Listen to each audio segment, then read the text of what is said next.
गोड, सुगंधी आणि पारंपरिक चवीने भरलेली आजची खास रेसिपी म्हणजे वरीचे सांदण. गुळाचा नैसर्गिक गोडवा, आंब्याची अप्रतिम चव आणि ओल्या खोबऱ्याचा सुगंध यामुळे ही रेसिपी अजूनच खास बनते. उपवासाच्या दिवशी हलकं, चविष्ट आणि घरगुती काहीतरी वेगळं खायचं असेल तर ही पारंपरिक सांदण रेसिपी नक्की करून बघा. व्हिडिओ नक्की शेवटपर्यंत बघा आणि आवडल्यास लाईक करा, शेअर करा, कमेंट करा आणि चॅनेलला सबस्क्राईब करायला अजिबात विसरू नका. सानवीज हेल्दी रेसिपीमध्ये सर्वांचे मनपूर्वक स्वागत. चला तर मग पारंपरिक पद्धतीने वरीचे सांदण बनवायला सुरुवात करूया. इथे मी अर्धी वाटी वरीचे तांदूळ घेतलेले आहेत. हे वरीचे तांदूळ पाण्याने स्वच्छ धुवून घ्यायचे. वरीचे तांदूळ धुवून घेतल्यामुळे त्याच्यातील सर्व धूळ निघून जाते आणि वरीचे तांदूळ अगदी पांढरे शुभ्र दिसतात. 2 ते 3 वेळा वरीचे तांदूळ पाण्याने स्वच्छ धुवून घ्यायचेत आणि तांदळातील सर्व पाणी निथळून घ्यायचं आहे. पाणी निथळल्यानंतर एका कपड्यावरती तांदूळ पसरवून ठेवायचे आहेत आणि पूर्णपणे सुकवून घ्यायचे. वरीचे तांदूळ धुवून घेतल्यानंतर तुम्ही इथे पाहू शकता अगदी पांढरे शुभ्र दिसत आहेत. आता हे तांदूळ मिक्सरला बारीक करून घ्यायचे. बारीक करत असताना अगदी बारीक करायचे नाहीत. अगदी छोटासा रवा असतो त्याप्रमाणे याचं टेक्स्चर राहिलं पाहिजे. बोटावरती घेतल्यानंतर थोडंसं खरबडीत असं लागलं पाहिजे. आता एका भांड्यामध्ये बारीक केलेले वरीचे तांदूळ घ्यायचे. ह्या मोठ्या वाटीच्या प्रमाणानुसार पाऊण वाटी आहेत. यामध्ये छोटी 1 वाटी गूळ घालायचा आहे. मोठ्या वाटीच्या प्रमाणानुसार हा पाऊण वाटी गूळ आहे. तसेच अर्धी वाटी ओल्या खोबऱ्याचा खीस घेतलेला आहे आणि अर्धी वाटी मँगोचा पल्प देखील घेतलेला आहे.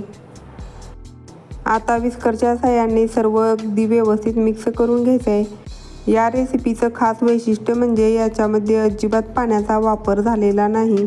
आंब्याच्या रसामध्येच वरीचे तांदूळ पूर्णपणे भिजवून घेतलेले आहेत. विस्करच्या मदतीने तांदळाच्या ज्या काही गाठी झालेल्या आहेत त्या सर्व व्यवस्थित मोडून घ्यायचे आणि छान असं फेटून घ्यायचं आहे, म्हणजे मग ते अगदी एकजीव होईल. वरीच्या सांदणमध्ये आंब्याचाच फ्लेवर इतका येतो की दुसरं काही घालायची गरज नाही. तरीही अगदी पाव चमचा वेलची पूड घालायचे. तसेच कोणताही गोडाचा पदार्थ असला की त्या पदार्थामध्ये अगदी चिमूटभर मीठ घातल्यानंतर त्या पदार्थाची गोडी आणखीनच वाढते. म्हणूनच अगदी चिमूटभर मीठ घालायचं आहे आणि सर्व व्यवस्थित मिक्स करून घ्यायचं आहे. आता तयार झालेलं बॅटर वाफवण्यासाठी इथे मी हा टीन घेतलेला आहे. याच्यामध्ये बटर पेपर घालून त्याला थोडंसं बटर लावलेलं आहे. आता तयार झालेलं बॅटर टीनमध्ये ओतून घ्यायचं आहे आणि व्यवस्थित टॅप करून घ्यायचं आहे, म्हणजे मग त्याला एकसारखी लेवल येईल. आता हे वाफवण्यासाठी आपण ठेवायचं आहे.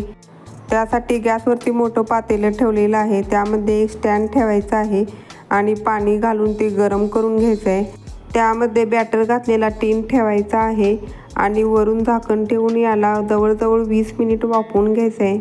वरीचे सांदण वाफवण्यासाठी 5-10 मिनिट थोडासा कमी जास्त वेळ लागू शकतो, कारण ते गॅसच्या फ्लेमवरती अवलंबून आहे. मला जवळजवळ 20 मिनिट लागलेली आहेत. 20 मिनिटानंतर तुम्ही ते पाहू शकता अगदी छान असं वरीचं सांदण वाफवून तयार झालेलं आहे. आता याच्यामध्ये चाकू घालून चेक करायचं आहे. चाकू अगदी क्लिअर येत आहे, म्हणजे वरीचे सांदण वाफवून तयार झालेलं आहे. आता लगेचच गॅस बंद करायचा आहे आणि हे पूर्णपणे थंड करून घ्यायचं आहे. तुम्ही ते पाहू शकता हे पूर्णपणे थंड झालेलं आहे.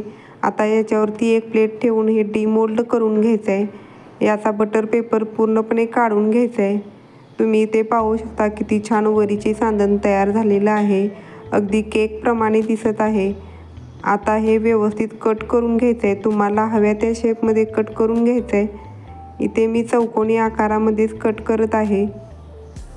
वरीचे सांदण बनवत असताना याच्यामध्ये कोणताही कलर मिक्स केलेला नाही, परंतु याला आंब्याचाच नैसर्गिक असा पिवळसर कलर आलेला आहे आणि सुगंध म्हणाल तर अगदी घरभर दरवळत आहे आणि टेस्ट म्हणाल तर अगदी अप्रतिम लागते. सध्या आंब्याचा सीझन देखील सुरू आहे, तर या उपवासाला नक्कीच हे वरीचे सांदण बनवलेच पाहिजे. तुम्हाला रेसिपी आवडली असेल तर लाईक करा, शेअर करा, कमेंट करा.